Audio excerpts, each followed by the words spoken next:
3월 넷째 주 거룩한 주일 예배를 우리 주님이 일러주신 기도를 함께 드리심으로 예배를 시작합니다. 너희는 이렇게 기도하라. 하늘에 계신 우리 아버지여, 이름이 거룩히 여김을 받으시오며 나라의 임하옵시며 의시 안에서 이루어진 것 같이 땅에서도 이루어지리이다. 오늘날 우리에게 일용식을 주옵시고 우리가 우리에게 죄진 자를 사하여 준 것 같이 우리의 죄를 사하여 주시옵시고 우리를 시험에 들게 하지 마옵시고 다만 악에서 구하옵소서. 대개 나라와 권세와 영광이 아버지께 영원히 있사옵나이다. 아멘. 우리 중보에 있는 내영의 주를 찬양합니다. 우리 다 함께 찬양하겠습니다.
교동문 127번 4순절 네 번째입니다. 우리 한 절씩 봉독하겠습니다. 여호와를 자기 하나님으로 삼은 나라 곧 하나님의 기업으로 선택된 백성은 복이 있도다.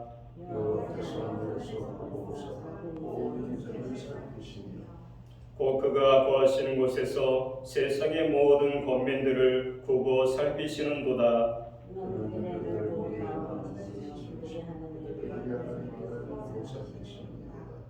많은 군대로 구원할 왕이 없으며 용수가 힘이 세어도 스스로 구원하지 못하는도다.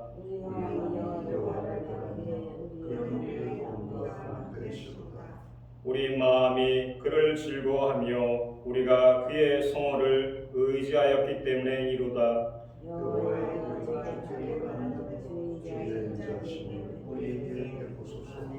아멘. 우리 차례에 착석하겠습니다. 찬송가 26장, 예청송가는 14장입니다. Oh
우리 모두 다 함께 기도하겠습니다.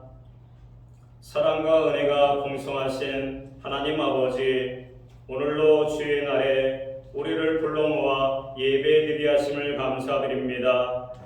우리가 예수 그리스도를 믿음으로 이미 영생을 얻었음을 확신하게 하심을 감사합니다. 이 확신이 흔들리지 않도록 성령께서 날마다 우리를 붙들어 주옵소서. 또한 우리에게 맡겨주신 전도의 사명을 기억하게 하시고 말씀과 찬양으로 충만한 은혜를 받는 우리가 세상 속으로 나아가 복음을 담대히 증거하게 하여 주시옵소서.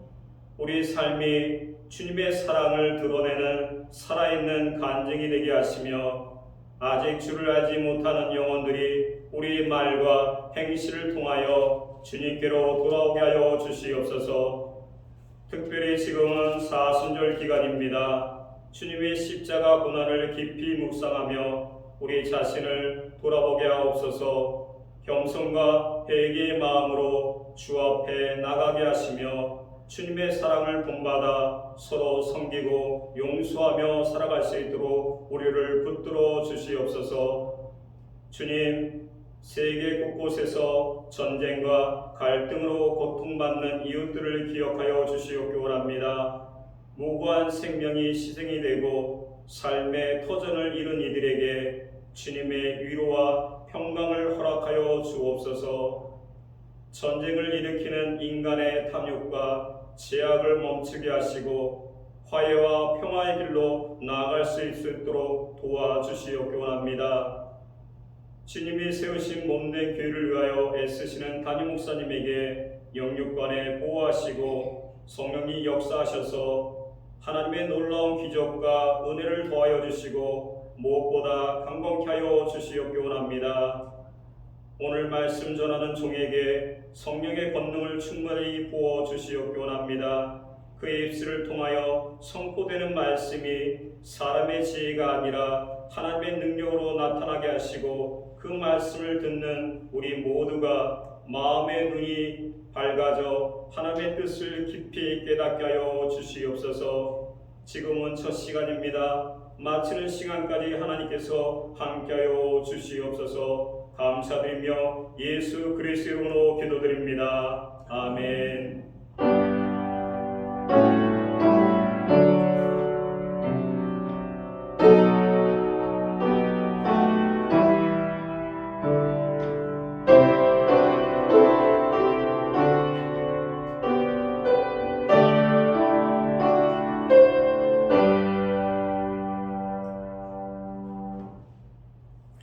오늘 우리에게 주시는 하나님의 말씀은 구약성경 486면 사무엘하 15장 5절부터 10절 말씀입니다.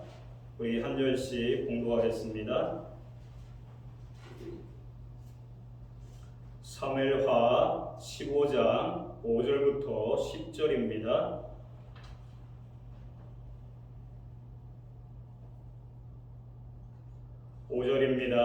사람이 가까이 와서 그에게 절하려 하면 압살롬이 손을 펴서 그 사람을 붙들고 그에게 입을 맞추니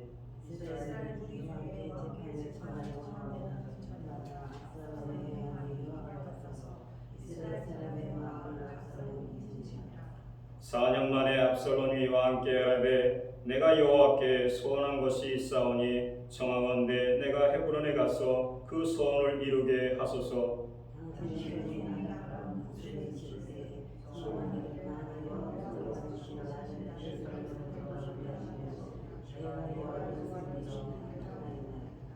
왕이 그에게 이르되 평안히 가라 하니 그가 일어나 헤블론으로 가느니라.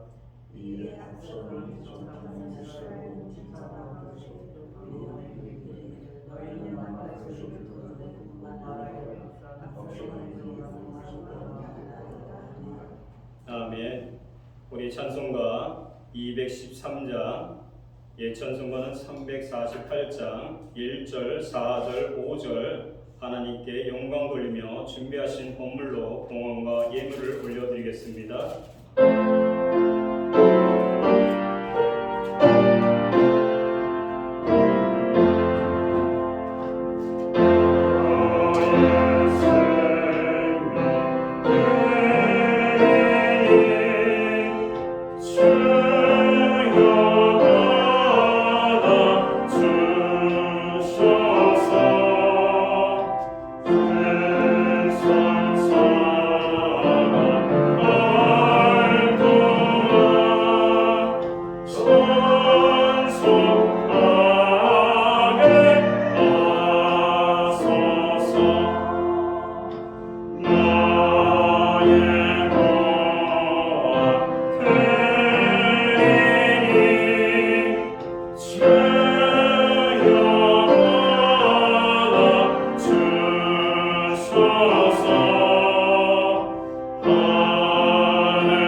만물이 소생하는 아름다운 봄을 우리에게 허락하시고 특별히 우리에게 거룩한 성회를 허락하여 주셔서 하나님의 몸된 교회를 생각하게 하시며 오늘 우리로 하여금 주님의 부르심을 따라 오늘 성전에 모여 예배함으로 나아가기 원합니다.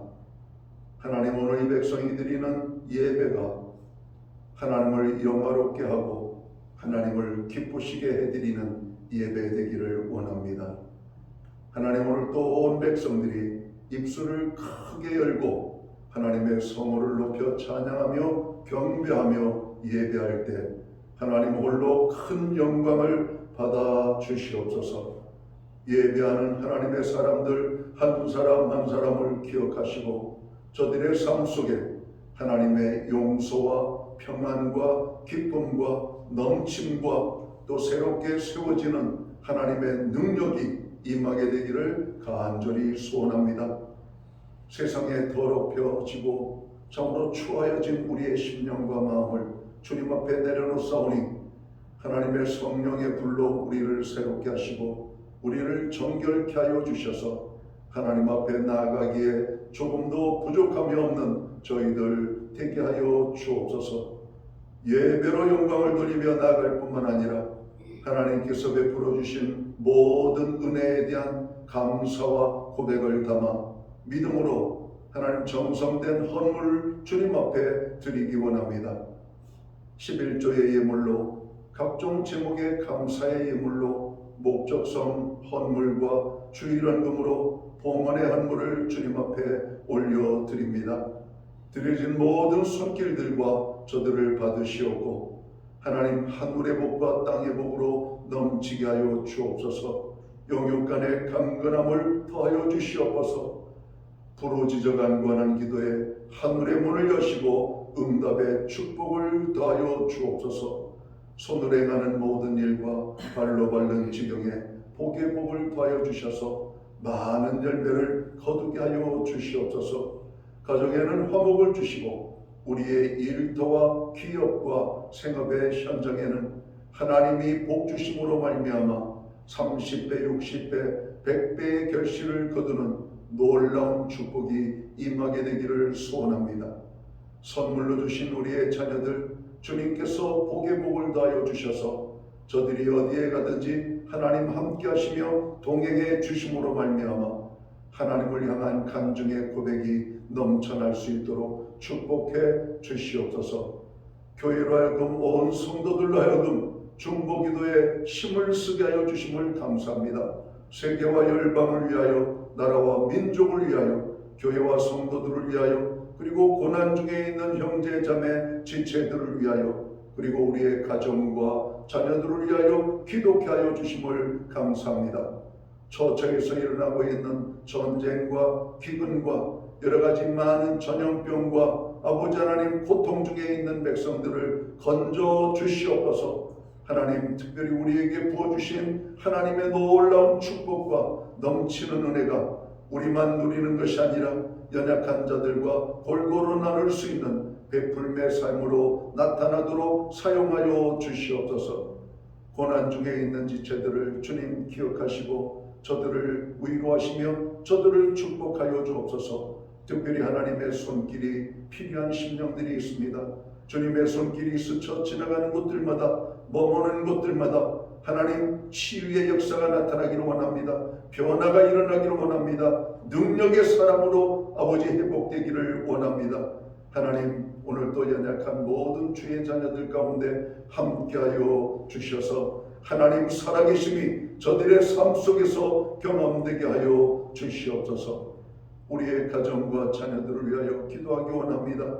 여호와를 경외하는 가정, 하나님의 말씀에 순종하는 가정, 하나님의 기쁨을 위하여 쓰임받는 가정과 자녀들이 되기를 간절히 소원합니다.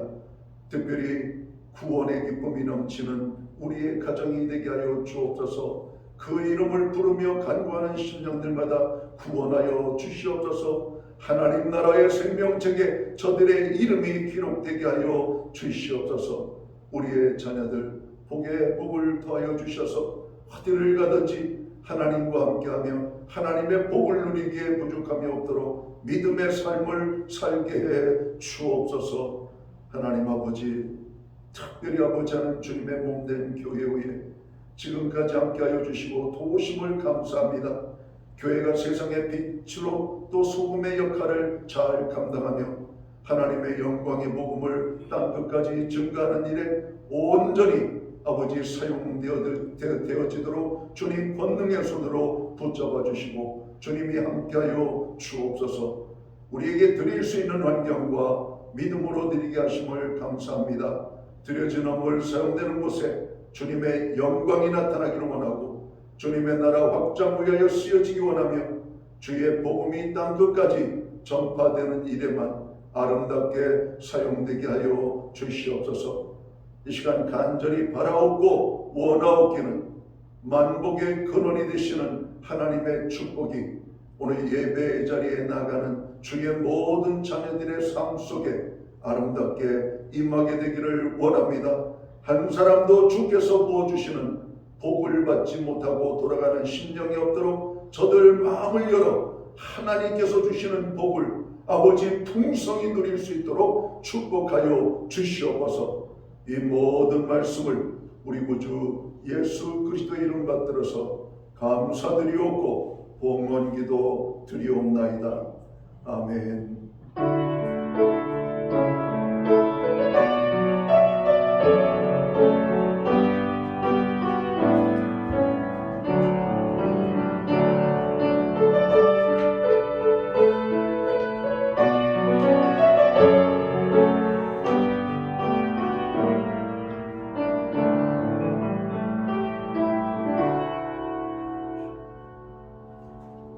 오늘 교회에 나오신 분들을 진심으로 환영합니다. 오늘 예배가 여러분의 삶에 큰 은혜가 되길 소망합니다.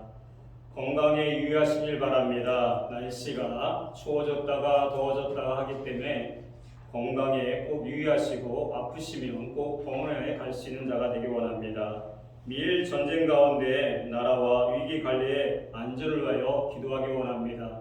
전 세계적으로 또 우리나라를 위하여 많은 기도가 필요합니다. 그래서 나라를 위하여 기도할 수 있는 귀한 자가 되기 원합니다.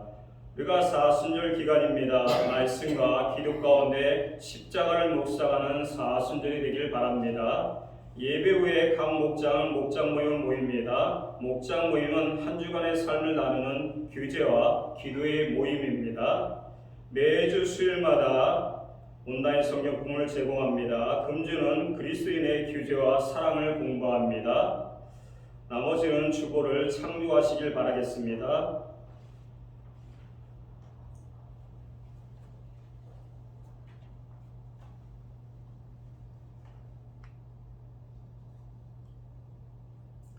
자, 우리 두 손을 앞으로 펴겠습니다. 서로에게 고백하는 시간을 갖기 원합니다. 사랑합니다. 축복합니다. 믿음대로 됩니다. 우리 여러분에게 고백하고 바랍니다. 사랑합니다. 축복합니다. 믿음대로 됩니다. 아멘. 우리 두 손을 가슴에 모으고 주님께 고백하기 원합니다. 주님 감사합니다. 주님 사랑합니다. 나는 죽고 예수로 살겠습니다. 주님께 고백하겠습니다. 주님 감사합니다. 주님 사랑합니다. 나는 죽고 예수로 살겠습니다. 아멘.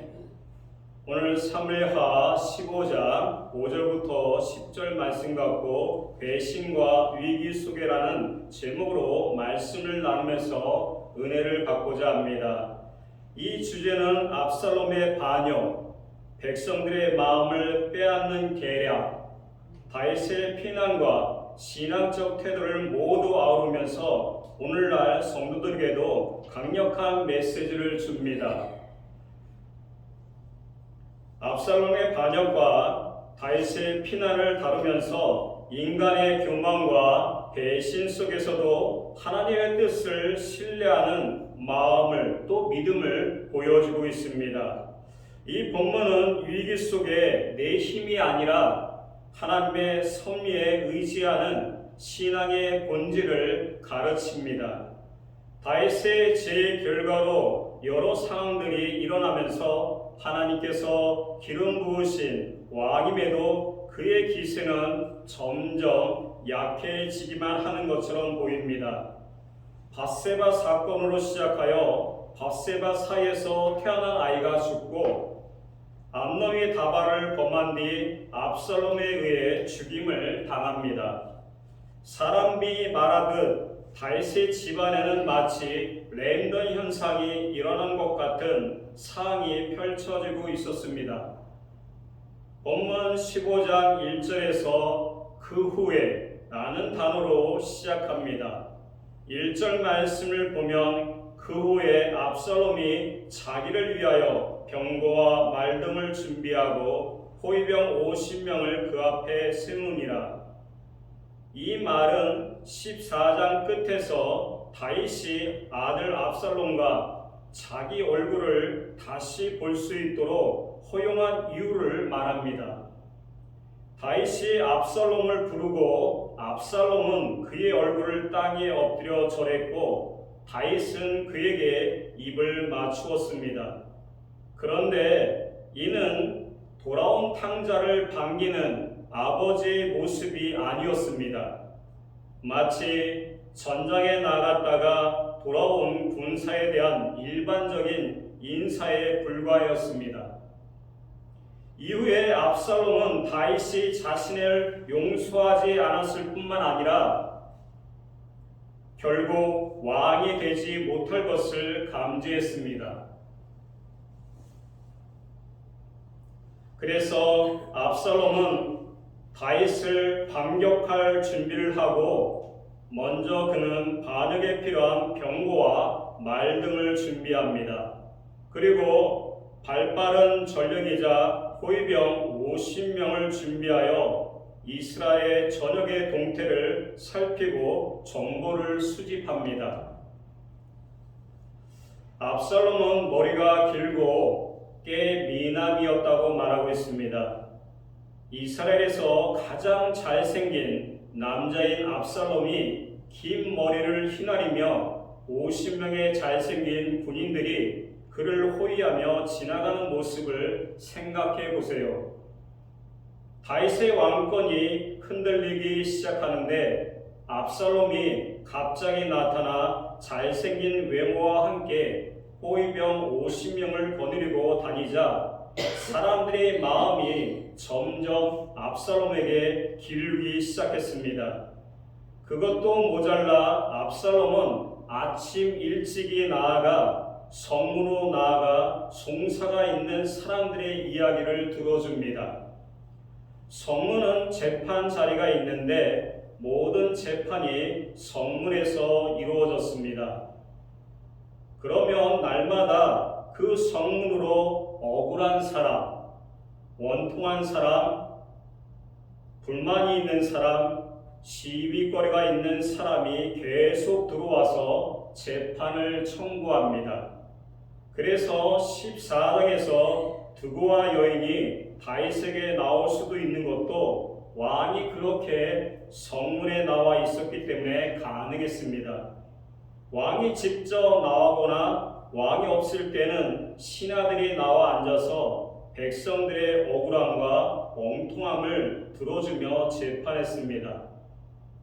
그런데 압살롬은 성문 재판장에 들어가기 전에 문 옆에 서서 사람들에게 너는 어느 지파 출신이냐? 라고 물었습니다. 예를 들어 유다 지파라고 하면 유다 지파에 맞게 해주었고 단지파라고 하면 단지파에 맞게 대답을 해주는 겁니다. 특히 다윗이 유다 지파여서 이외에 11지파가 소외감을 느낄 수 있는 상황을 알고 왕이 유다 지파에게 더 잘해준다는 느낌을 갖게 만들어 다른 지파들의 불만을 부추기는 겁니다. 한 이야기를 하려고 합니다. 어느 회사에 새로운 임원이 있었습니다. 그는 직원들에게 늘 친절하게 다가가며 여러분의 의견은 옳지만 위에서는 잘 들어주지 않는다고 말했습니다. 그러면서 내가 책임자가 된다면 여러분의 목소리를 반드시 반영하겠다고 약속했습니다. 직원들은 점점 그에게 마음을 주었고 결국 그는 사람들의 지지를 등에 업고 조직을 흔들기 시작했습니다. 겉으로는 친절과 정의를 말했지만 속으로는 권력을 채우려는 계산된 행동이었습니다. 이는 압살롬이 성문 앞에서 백성들의 마음을 훔친 모습과 닮아 있습니다.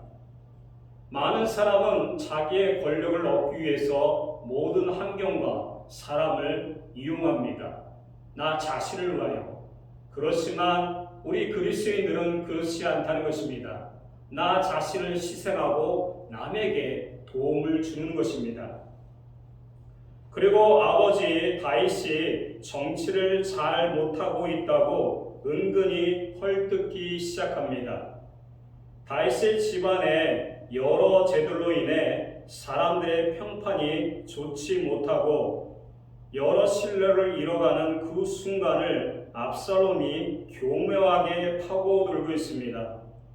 압살롬은 이런 반역의 준비를 하고 헤불론에 가서 제사를 지내고 오겠다고 다윗에게 이야기합니다.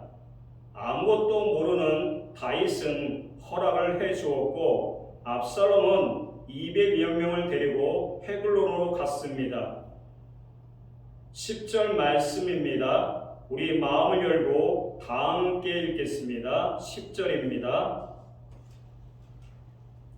우리 다 함께 읽겠습니다. 시작.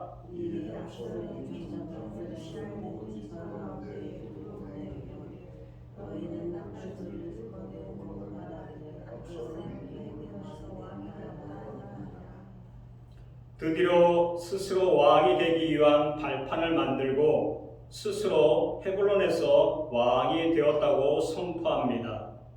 이스라엘 왕은 하나님의 기름 부으심으로 세워지는데 스스로 왕이다 라고 말하고 있습니다. 이는 아버지 다윗에게 대한 반역뿐만 아니라 이스라엘 하나님의 통치를 부인하는 교만한 행동이었습니다. 또한 헤불론은 다윗에게 굉장히 중요한 곳이었습니다. 다윗이 이곳에서 왕이 되어 이스라엘 통치를 시작한 곳이기도 하고 아브라함과 이삭, 야곱이 머물었고 이스라엘 기초를 세운 역사적으로 의미 있는 곳이기도 하였습니다. 이런 의미 있는 곳에서 치밀하게 준비하여 반역을 행합니다. 이를 안 다윗은 어떻게 합니까? 14절은 이렇게 말합니다. 다윗이 예루살렘에 함께 있는 그의 모든 신하들에게 이르되 일어나 도망하자. 그렇지 아니하면 우리 중 한 사람도 압살롬에게서 피하지 못하리라. 빨리 가자. 두렵건대 그가 우리를 급히 따라와 우리를 해하고 칼로 성을 칠까 하노라. 다윗은 서둘러서 도망가자. 다윗은 압살롬의 반역에 대해 너무 무기력하게 도망가자고 합니다. 우리가 알던 다윗이 맞나 할 정도의 무력한 모습이었습니다.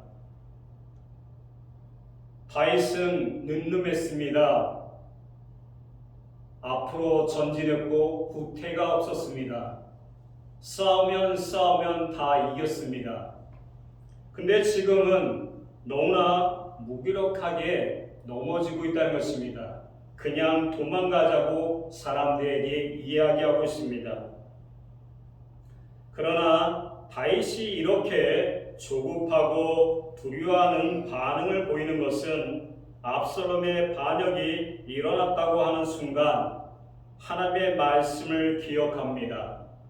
사무엘하 12장 10절부터 12절을 보면 나단 선지자가 밧세바 사건 이후에 전한 예언대로 하나님께서는 제 결과가 그의 가정과 왕국에 계속 나타날 것이라고 말씀하셨습니다. 다윗은 나단 선지자를 통해 선포된 하나님의 말씀이 지금 이루어지고 있구나. 깨달으면서 그것이 하나님의 심판임을 알았습니다. 다윗은 죄의 결과가 그에게 올 것임을 알고 그것을 받아들입니다. 예루살렘을 떠납니다. 예루살렘은 다윗에게 특별한 장소였습니다. 말씀대로 약속의 땅에 이스라엘 백성들이 들어오고 나서도 가나안 사람들이 끝까지 지켰기 때문에 사사 시대에도 어떻게 하지 못했던 장소였습니다. 그 예루살렘을 다윗이 빼앗아서 예루살렘을 다윗성이라고도 합니다. 그러나 다윗은 그 예루살렘을 다시 빼앗겼습니다. 그것도 아들에게 말이지요. 그리고 광야로 다시 갑니다. 이제 좀 살만해졌는데 나이가 들어 다시 그 광야로 갔고 인생의 어두운 골짜기가 시작되었습니다. 아무리 잿더미라고 해도 다윗이 다시 광야로 가는 것이 쉬웠을까요? 그의 삶을 보면 왕으로 기름 부으심을 받은 후에도 사울을 피해 광야에서 고난을 겪었는데 그 광야로 다시 가야 합니다. 이미 경험한 광야였기에 해볼만 하다고 생각했을까요? 이미 경험했기에 그는 아마 더 겁이 나고 힘들었을 겁니다. 우리 생각 속에 즐거운 것을 다시 맞이하게 되면 즐거운 생각이 나지만 아무리 좋은 장소에 고난이 있었다면 대부분 사람들이 그 광경을 보면 고난이 생각나고 힘들어하고 두려워할 겁니다. 그만큼 다윗은 광야는 너무나 힘든 곳이었습니다. 근데 지금 광야로 다시 가고 있다는 것입니다. 마치 압살롬이 사울이 되어 자신을 죽이려 합니다. 그것도 아들이 말이지요. 다윗은 하나님 진짜 너무 하신 것은 아닙니까? 너무 가혹합니다. 말할 수가 있습니다. 올해도 계속되어지는 어려움과 죄로 인해 특별히 하나님이 나에게만 가혹함과 같은 삶들 속에 광야를 지나면 하나님 왜 나에게만 이러세요? 다른 사람들은 눈 감아 주시면서 왜 나에게만 이렇게 가혹하세요? 하시지 않겠습니까? 그러나 다윗은 이것이 하나님이 허락하신 일이라는 것을 알았기에 겸허히 받아들입니다. 이런 상황에도 다윗은 부하들을 다윗을 따라갑니다. 왜냐하면 다윗이 죄를 짓기는 하였으나 다윗이 하나님이 세운 왕인 것을 알았기 때문에 죽기를 각오하고 따라갑니다. 이들은 블레셋 사람이었습니다. 이스라엘과 블레셋은 적대국이었습니다. 그러나 블레셋과의 전투에서부터 이들은 다윗을 왕으로 인정하고 다윗과 함께 하였고 다윗이 사울에게 도망할 때도 함께 했던 사람이었습니다. 다윗이 힘들 때나 좋을 때나 이들은 함께 했습니다. 지금은 좋지 않은 상황 속에 있지만 이들은 다윗을 따라갑니다. 그를 따르는 사람들에게 다윗은 돌아가라고 얘기합니다. 압살롬과 함께 하라고 이야기합니다. 인간적으로 생각하면 그를 따르는 것은 많은 어려움을 따르고 죽음을 이룰 위험까지 있는 일이었지만 그들은 따라갔습니다.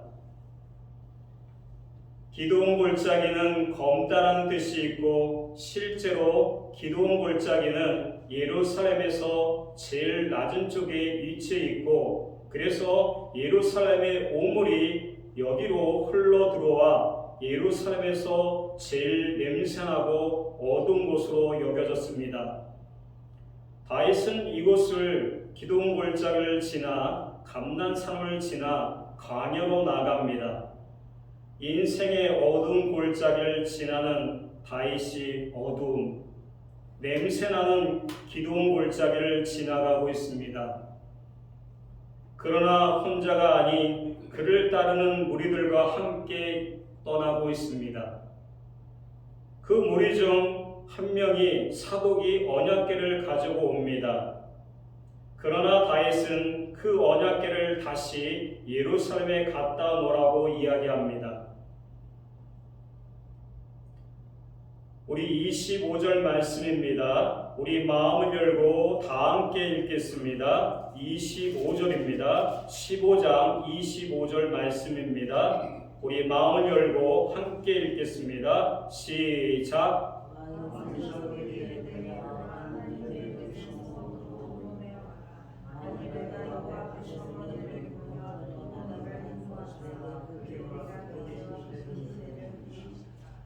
아멘.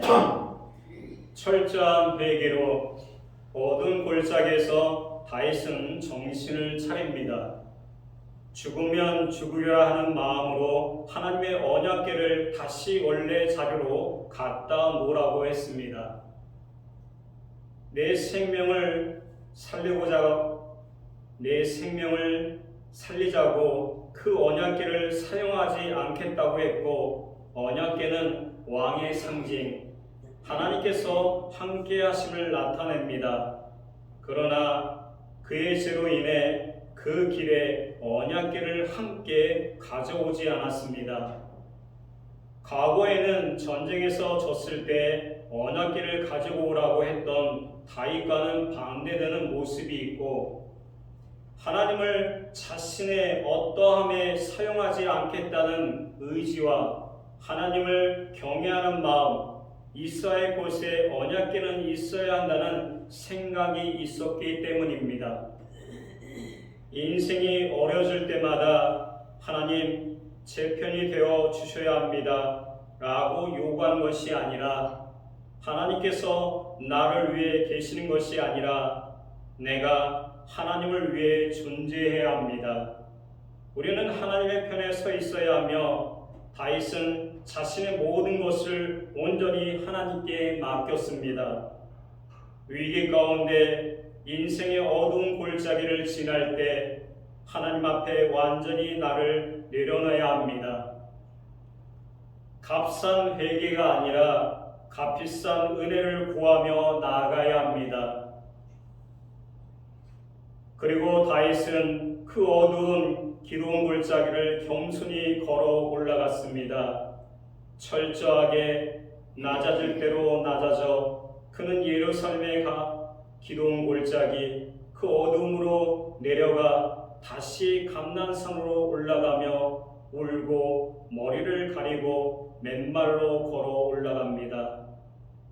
이것이 바로 회개의 모습이며, 다윗과 함께한 백성들도 모두 머리를 가리고 눈물을 흘리며 감난산 언덕을 올라갔습니다. 그런데 다윗이 그렇게 회개하며 하나님을 찾았음에도 불구하고 그 집안에는 여전히 죄가 남아 무서운 결과를 낳았습니다.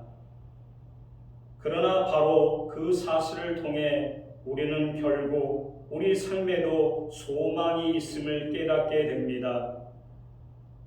자꾸 죄에 무너지는 자신의 삶이 결국 죄의 결과인지 묻는 청년들이 있었습니다. 그런데 하나님이 죄를 묻고 그 죄에 대해 벌하시기 위해 회개를 요구하시는 것이 아니라 우리를 용서하기 위해서 돌아오라고, 회개하라고 지금 말씀하고 있습니다. 그런데 우리가 죄만 묵상하며 끊어내려 애쓴다고 해서 그 죄가 끊어지지 않습니다. 그 죄를 어떻게 끊어내야 할까요? 다윗처럼 하나님 앞에 나아가야 하고, 인생의 어두운 골짜기를 허락하신 것도 바로 그 자리에서 하나님께서 우리를 만나주시고 회복시키기 위함입니다. 이렇게 하나님은 인생의 쓰디 쓴 기도원 골짜기를 지나는 사람을 그냥 두지 않으시고 하나님께서 새롭게 하십니다. 거기는 힘들고 냄새나는 곳이었지만 그곳에서 하나님께서 새롭게 역사하시는 사실을 볼 수가 있습니다. 여러분, 죄 많은 우리 삶 속에서 우리가 해야 할 일은 다윗처럼 기드론 골짜기, 그 인생의 어두운 골짜기에서 우리가 주님 앞에 겸손히 엎드릴 수밖에 없습니다. 성경에서 기드론 골짜기는 회개와 돌이킴의 장소입니다. 구약에서는 다윗이 지나갔고 신약에서는 예수님이 지나갔습니다. 예수님께서 제자들과 함께 기드론 시내를 건너 감난선으로 가셨습니다. 그런데 다윗 왕은 자신의 죄 때문에 기드론 골짜기를 지나가는 것이고 예수님은 우리의 죄를 위해 십자가를 대신하기 위해 그 냄새나고 어두운 기드론 골짜기를 지나갔습니다. 우리는 사순절을 보내고 있습니다. 여러분, 어떤 것을 묵상하고 계십니까? 하나님은 모든 것을 내려놓고 우리를 위하여 십자가를 감당하셨습니다.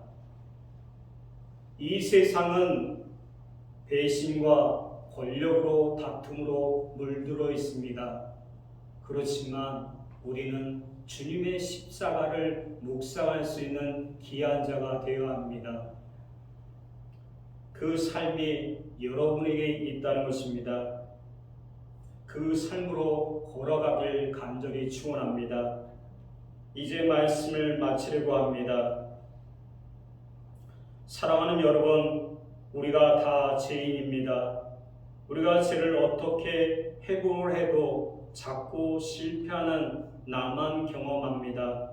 죄로 인해 자꾸 넘어지는 나로 인해 또 삶의 많은 문제들 속에 인생의 광야, 어두운 골짜기를 지날 때 다윗처럼 나아감이 살 길입니다. 오늘도 어두운 골짜기, 기드론 골짜기를 나의 죄 때문에 오르고 올라서 십자가에 못 박히신 예수님의 사랑을 기억하며 그 기드론 골짜기에서 다윗처럼 눈물로 회개하며 나아가는 우리가 되길 기도합니다. 어떤 어둠 속에서도 죄 가운데서도 다윗과 함께한 것처럼 함께 걷는 성령님의 음성을 듣는 우리가 모두가 되길 간절히 기도합니다. 이 시간 우리 두 눈을 감기를 원합니다.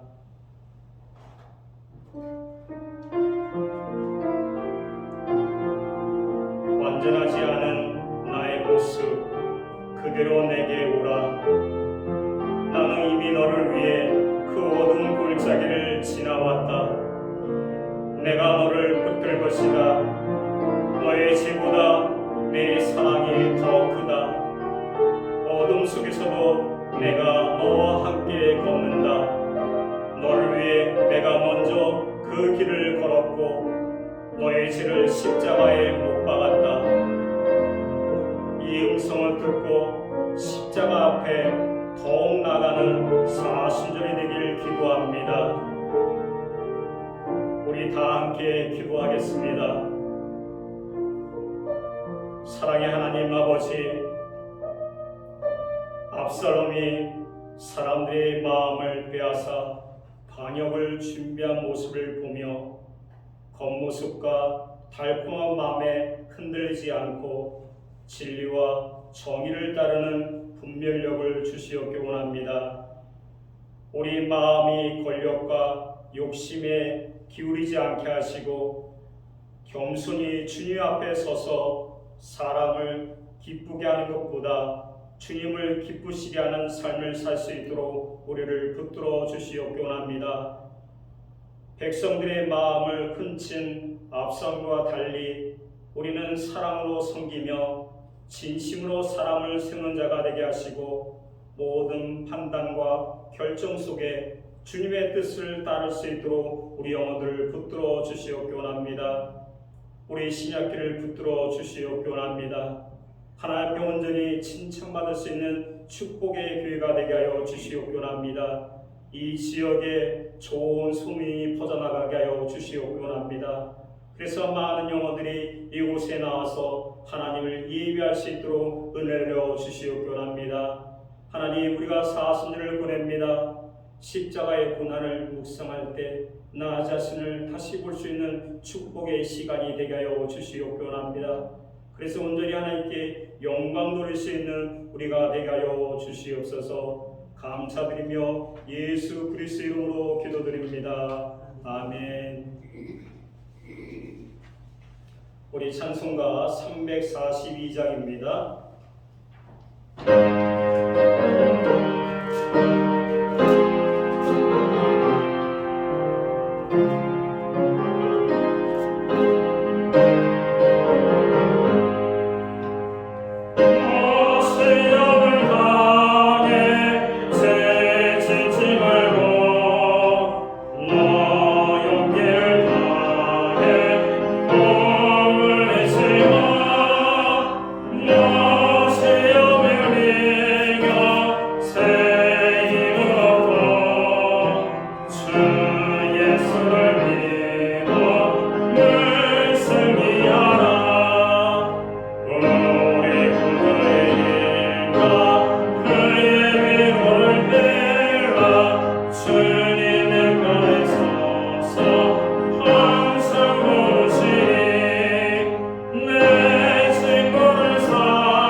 축도함으로써 모든 예배를 마치겠습니다.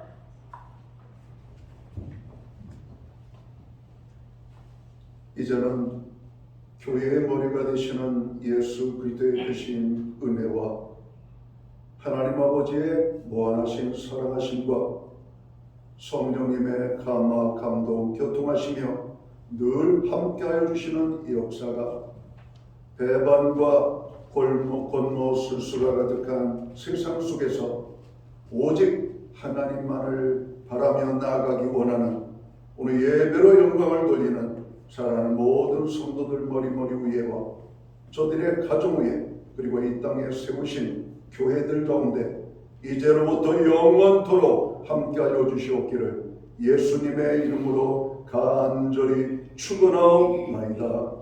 아멘.